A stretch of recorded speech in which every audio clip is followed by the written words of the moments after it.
If you understand the truth that your money must reside somewhere, and you have the opportunity to build your own warehouse of wealth inside of an entity that has never failed to be profitable since inception and has weathered dozens of recessions, more economic turmoil than the average human being could ever withstand, and yet is profitable year in, year out, decade in, decade out, century in, century out. How much capital do you not want residing there?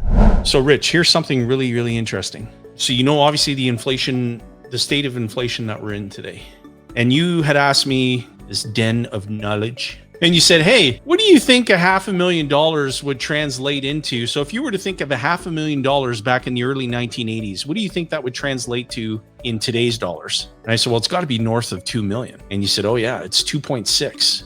So if people on the internet think about the example that Nelson talked about in his book on page 12, that's a factor of 5.2. You're almost correct. Let's just say. I actually said 800,000. But it's still a really big. Okay, well, let's just say it's close. Let's just call it a factor of 5, just for simple math. How coincidental that that's exactly what Nelson used to talk about in all of his presentations about his 5 factor of inflation.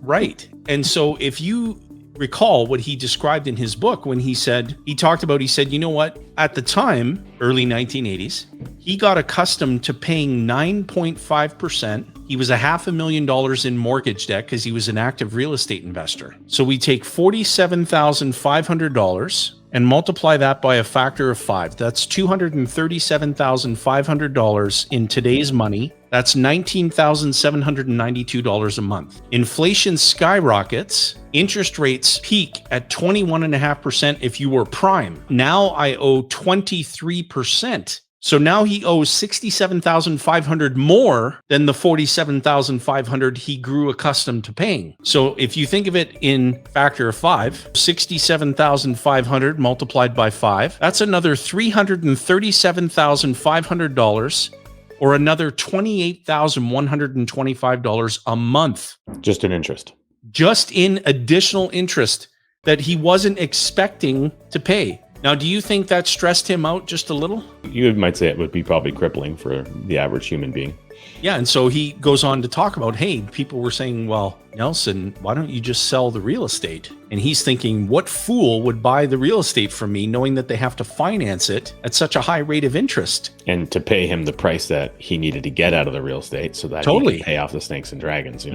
The value of the real estate had dropped, and he was in development projects. And so when you're doing development projects, it's not like you have necessarily something to sell yet. You're going through the phases and the stages of these long-term projects to get something that as an end use can be sold. Yeah. And, it's worth a fraction of its value if you're not at certain stages of that development. And then Nelson talked a lot about, and the reason, at the beginning of our call, we said 500,000. In the book, Nelson talks about the 500,000 that he owed. But then when he would do his seminars, he would talk about a series of additional events that happened over the preceding 18 months. Mm-hmm. One of those is that one of the large development projects they had, and he worked with partners. Mm-hmm. And they had a big name lawyer. He was, one of the named partners in the biggest law firm in town in Birmingham, Alabama. And that guy bankrupted on the project. And so Nelson, the remaining partners had to eat his portion. And Nelson's share of the deal that he had to take on was $300,000. Yeah. And so now he's at $800,000 that he owed at 23% interest. That's in 1981, 1982 dollars. CPI inflation calculator, I found one, and we plugged in that $800,000 value from a 1981 position looking out to 2022, and we're looking at $2,606,000. So the equivalent debt amount that he had in today's relative dollars, based on US dollars, would be 2.6 million. So just think, if you're listening to this, imagine today that you all of a sudden woke up and you owed $2.6 million at 23% interest. That would be a really, really bad day for you and a great day for Tylenol. I mean, right now, when you think about the state of affairs, right, we've got increasing inflation, we've got increasing interest rates, we've got political turmoil, very familiar to people who lived through the early 1980s. And people were literally walking into their corner bank and putting their house keys on the counter and saying, take the house back. So Nelson's wisdom rings true to this day. And he knew that he had to get rid of the snakes and dragons, as he referred to them as,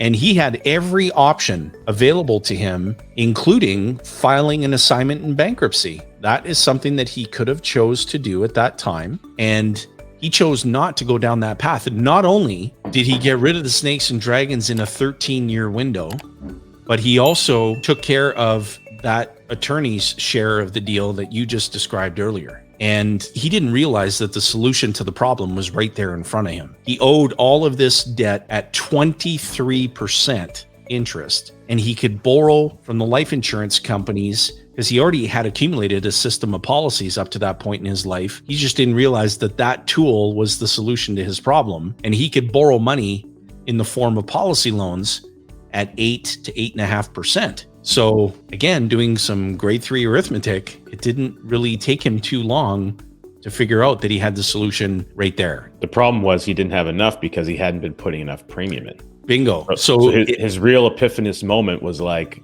I can get myself out of this mess. The issue is I need to dramatically increase the amount of premium dollars I'm depositing to create the capital necessary to do it. Yeah, the analogy that he used more often, if you put pennies in a jar and you look inside that jar, all that you have access to is pennies. If you put dollars into the jar and you look inside that jar, all you have access to are dollars. And so when he looked at the size of his insurance program at that time, and the money that he was putting in, it would have been easy for people to say to him, well, Nelson, all that you've got is a penny in your deal. So he had to crank up these large policies because he realized, hey, this is a tool that can get me out of this mess. And my money has to reside somewhere.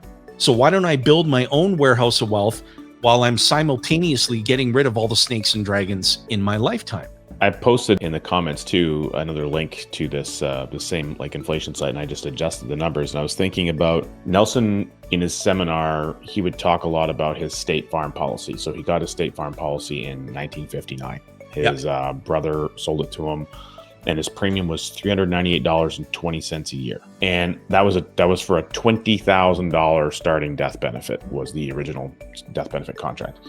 And I was just thinking, he would talk about how he's putting in, he locked in the strongest dollar, the premium dollar at that time, and he's now paying with weaker dollars on an ongoing basis. So I just kind of plugged that in looking at today's value. His $398 premium from 1959 that he was paying, if he was still paying that premium today, he would put $398 in, and he would have the equivalent of $4,052 of today's dollars. One of the other comments that Nelson made at one of the training sessions we were at, Jay, is he said he realized at some point in his life that he wasn't being an honest banker. He says, I was being honest. I'm putting in depreciating dollars. I need to increase the amount of dollars I'm putting in anyway, increase the size of my system so that I'm matching and keeping pace with the $398 I used to be doing. That was one of the commentaries that he would say about being an honest banker, but also just recognizing how his financial energy was more and more efficient because he locked in the strongest dollar when he got the policy. Yeah. And not to mention when he shared the example of when he contacted State Farm and he said, hey, these annual dividends that I've been putting back into the policy to purchase more paid up editions, which all of our clients do, thank goodness. He reached out to State Farm and he said, I want you to change the dividend election. I want you to start sending me a check. And the checks that he was getting, the dividend alone was larger than 10 times his annual premium. So talk about what you just described around the strength of the dollar at the time when he started the policy back in late 1950s. And then you fast forward to 2008, 2009, 2010, 11, and so on. Just the annual dividend alone was more than 10 times the premium that he deposited into the policy. If you were to look at this logically, you go back to this attorney that he was talking about in his joint venture, his real estate deal.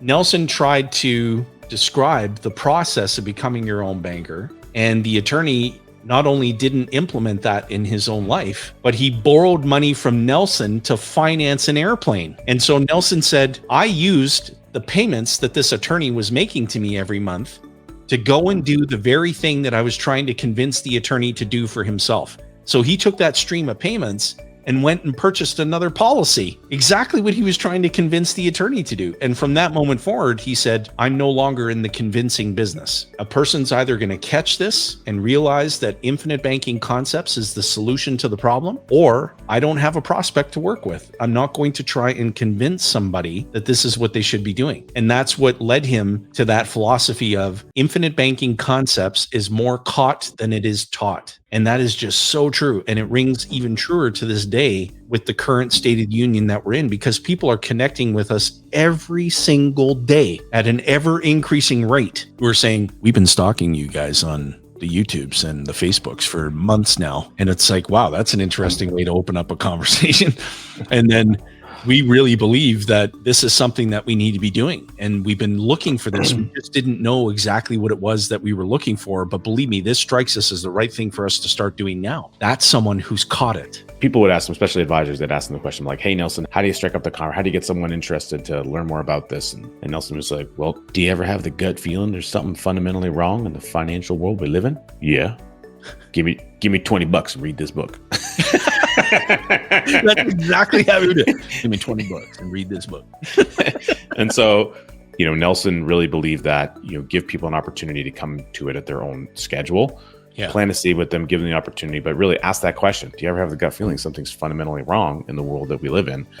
And if that is true, then are you willing to take a couple hours, maybe 3 hours out of your life and learn something about it? And if they say, yeah, I say, great, I got a book for you. I'll send you a copy of the book, or hey, give me adjusting for inflation and exchange rate differential. Give me $30 and I'll get a copy of this book in your hands. Because or at a 5-factor, just give me $100 and go ahead and read the book. I want to share something with you. And again, it's from page 12 of Nelson's book. And Nelson goes on to say, lastly, it was strongly influenced by my experience in the real estate business. Right. And from the timber industry that he was in. And he said, timber is a form of real estate, right? As well as the land in which it grows. And he talked about how he's been around real estate for all his working life. He developed a strong interest in the subject. And he said, if you read these books on the subject of real estate, the central message is not about real estate at all. It's about the magic of leverage. Essentially, they all say, buy some real estate, borrow the money to pay for it, because you're always dealing with borrowed money. You either borrow money and pay interest, or you use your own money and give up the interest that you could have otherwise earned. Pay interest for a while and then sell the property. All you have given up is the interest you paid out. Wow, that leverage is wonderful. That's all true as long as things are going the way the financial geniuses describe it. But they never tell you what happens when the lever goes the other way. And the lever has gone the other way. And so getting access to capital was ridiculously simple 7 months ago. Getting access to capital for high caliber opportunities is not so simple today. And the snakes and dragons, as Nelson used to refer to them as, they're having the borrower jump through even more lengthy, nosy credit applications, all of these hoops that you need to jump through to gain access to someone else's pile of money. And you've got all these people pontificating that infinite banking concepts is such a brilliant thing now. And we didn't hear anything but crickets from those folks 7 months ago. Here's the deal. The process of banking never stops. It just keeps going on no matter what's happening with interest rates, no matter what's happening with taxes, no matter what's happening in the real estate cycle, no matter what's happening in the economy. The process of banking continues no matter what. And you and I have been sharing for years, talking about in our 15th year, describing this process and saying, listen, this has nothing to do with addressing the yield of an investment. A fatal error in thinking is that infinite banking has something to do with interest rates, which it doesn't. This is all about how you go about financing the things you need in life, which can certainly include real estate investing or business equipment or vehicles or property, whatever it is that you need to finance throughout your lifetime. But the fundamental truth is that someone and some organization must have control over a pool of money that must flow at a cost to meet someone else's need. That will never stop. And so how much of that function do you want to control as it relates to your needs? Because presently you're abdicating 100% of that opportunity and responsibility to someone else, and you're enriching someone else. And so when do you want to stop that? Do you want to wait until interest rates peak at 21.5% again? Do you want to wait until tax rates go up to 800%? Stop penalizing yourself. and start taking control of this function, because my goodness, what a peaceful, stress-free way of life it is. When you and I first got started in our journey, we weren't dealing with soaring inflation. We weren't dealing with skyrocketing interest rates. We weren't dealing with political turmoil. And you have all those ingredients as part of our day-to-day reality now. I'm not losing a wink of sleep. Clients are calling me every day going, this is the only asset on my balance sheet that keeps going up. And I heard you saying it. I heard you shouting from the rooftops back in 2010 and 11 and 12 when the world was your oyster and you could borrow money from anybody for practically nothing. And now this is a reality. And haven't had a single client ever call us yet to say, gosh, I'm really frustrated that my asset keeps going up in value every day. It's really bothering me and I need some counseling to deal with that, because everything else is going up and down, up and down, up and down, up and down. And this thing just keeps going up. What on earth is going on? I was chatting with a client yesterday who's an engineer. Anyway, I was on this conversation and he was telling me, yeah, that's what I do. It's my routine. I come down, I get into my home office, I have my coffee, I do this, I log in, I check my policy values, I update my tracker, I smile ear to ear because my cash went up overnight, and it just really sets my day up. So, he's using the fact that and the knowledge and the verification that his values went up overnight to give him a morning boost. And it's like, wow, that is an interesting thing I've never really heard before. And I really like that. It's like, what a way to start your day. And, you're talking about, you mentioned, real estate. And again, what are all the gurus and what they've been saying? Well, Nelson says it right on page 85, which is, again, one of my favorite pages of the book. And in point number 5, he says, wealth has got to reside somewhere. Where would you prefer to have it reside? Real estate? ? Well, take a look around and see what happens when one needs liquidity. Real estate is very much a frozen asset. And he's referencing what you mentioned earlier, that point in time where he had a bunch of asset-based real estate, but he couldn't really get rid of it. And the market shift was so dramatic, there was nothing he could do to exit. And what comes up for me as I read this and I think about this is, there's a lot of people, I've been talking to people recently in the last couple of months, they have pre-sale condos, pre-construction condos that they've got into deals on, mostly in the Toronto market space. And, they signed contracts to get into these deals 6 years ago, 5 years ago, 3 years ago. And a couple of them are coming up for possession. Of course, 6-7 months ago, they were looking at exiting and having a pretty good multiple of their exit. Now, if they're exiting in, say, February, they're probably still going to be doing pretty good. They're going to walk out profitably, but not as profitable. And if they have to close on the deal and they're not able to sell the deal or assign it or get rid of it right away and have to close, their entire financial picture on debt servicing has changed. So their ability to even go and get the financing that they would have had no problem doing 5 years ago, they might not even get it. So now they might be looking at a B lender or a private lender, and that'll squeeze or eliminate cash flow, and they might be negative cash flow the moment they take possession, which wasn't on their original deal sheet. These are the kind of things that happen, and I've seen this before. I know you've seen it before, and now I'm seeing it. Like, one of your favorite sayings is 3 times is a revolution. Well, that commentary has happened for me about 4 times in the last 2 months with different people. And so I think that the people are being proactive and they're reaching out to someone or a coach, and they're trying to figure out what they might be able to do. They're probably going to be okay, and depending on their timing, they'll be okay. But a lot of people who made that deal to sign a pre-construction deposit last year or 2 years ago, they're probably not getting out. They're probably going to end up with a building that doesn't get finished. The developer goes belly up or bankrupt, or higher blood pressure. Yeah, and the end result is there's not going to be any money. And it's really unfortunate for people who find themselves in that circumstance, because there's an absence of control. The question is, how do rising interest rates affect policy loans and performance? Well, look at it from this vantage point. If you think of when we were in record low interest rates, banks were making record profits. Don't you find that phenomenon interesting? It had nothing to do with the rate. It had everything to do with volume.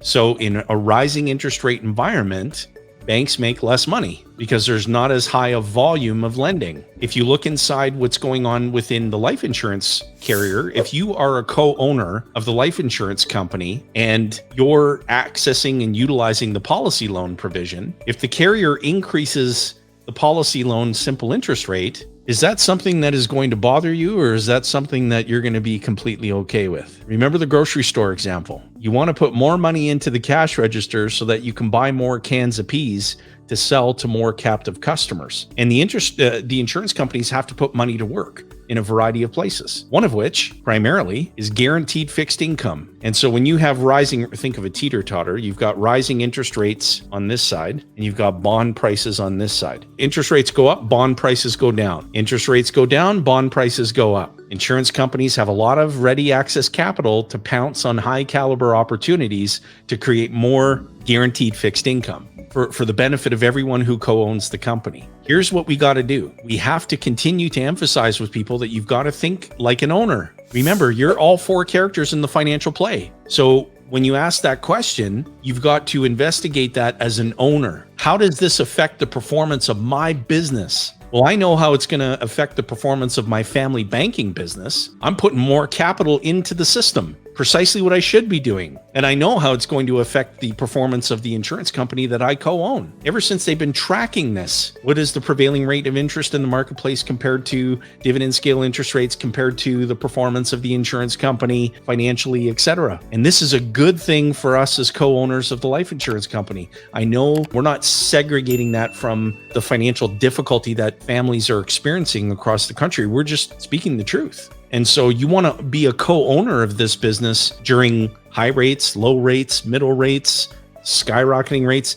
because the process of banking goes on no matter what. It doesn't matter what's happening with the rate. It's all a function of where your capital is flowing to. So in this environment, make sure there's more capital flowing back to your system. Isn't that good? Yeah, and I mean, to expand on that, you mentioned your lever example with the pen, and as those bond rates go up, or what the insurance company can go and seek opportunity in other market factors. And the insurance company lends money too. They don't just lend it to the policy owners, they lend it out in the marketplace. They lend it as mortgages. Yep. And if mortgage rates are going up for regular banks, well, if the insurance company's lending money on mortgages, big giant commercial mortgages and residential mortgages, and they've got millions and millions and millions of dollars out there lent in the marketplace, if they come up for renewal, don't they raise the rate too? And isn't that more money that's coming back into the pool? So all those inputs help expand the money pool for the benefit of all the owners, and it has an improvement on the overall surplus. And when there's an improvement on surplus, they have to distribute that surplus. The only people they can distribute it to is the participating owners. So as interest rates rise, then the things that the insurance company can do shift and change, and they can capitalize on some of that market. And what they do is they smooth. It's called a smoothing effect. They take what's been going on in the last couple of years and the projection of what's happening in the next few years, and they try to just make it nice and kind of even keel. So there's no jagged ups and down edges, so we're not riding the roller coaster that everyone else is. And it allows for a nice, clean and consistent, solid, steady accumulation over time. And that's part of what it just makes sense. It's basically engineered to be successful. There isn't a single, not one year, that the carriers that we work with haven't produced a divisible surplus. And we're taking folks back here all the way to 1847. So that's not a little period of time. That's a very long period of time. And so if you understand the truth that your money must reside somewhere, and you have the opportunity to build your own warehouse of wealth inside of an entity that has never failed to be profitable since inception and has weathered dozens of recessions, more economic turmoil than the average human being could ever withstand, and yet is profitable year in, year out, decade in, decade out, century in, century out, how much capital do you not want residing there? And that really is, again, it's just a function of logic. Is it logical for me to build my warehouse of wealth there? Absolutely. Am I motivated to do that? Definitely. Do I possess the desire? Yes. Where am I going to find the financial resources to do it? Well, you've already got 100% of your financial resources prioritized and allocated to what you believe is important. So if becoming your own banker becomes important, then you'll begin to allocate financial resources that already exist and just change the process of where the money's going to and who it's being put to work for, regardless of the rate. It's all about where the money's flowing to and who it's being put to work for.